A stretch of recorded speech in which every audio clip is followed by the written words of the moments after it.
sub înțeles când ocazii te lovesc. Prostia e infinită, stă cu mintea odihnită și adună la un loc genial ce dau în grot.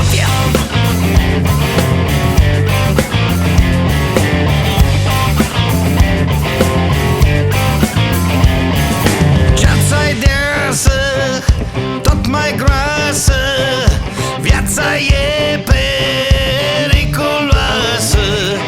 Dacă vezi ce ții minte, fără filtru, la cuvinte.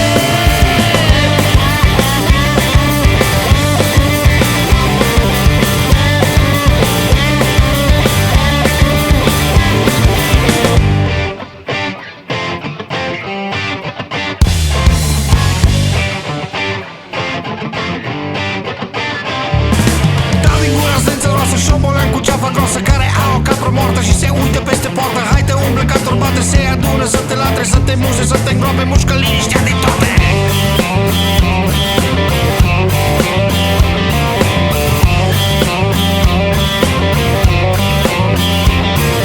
Viața-i deasă, tot mai groasă, viața e periculoasă.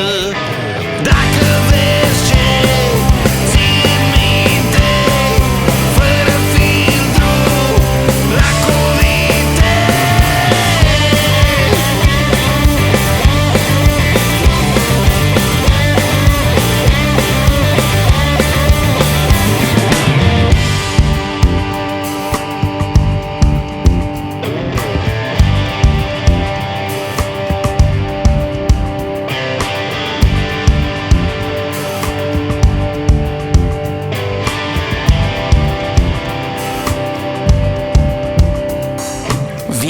Vine primăvara,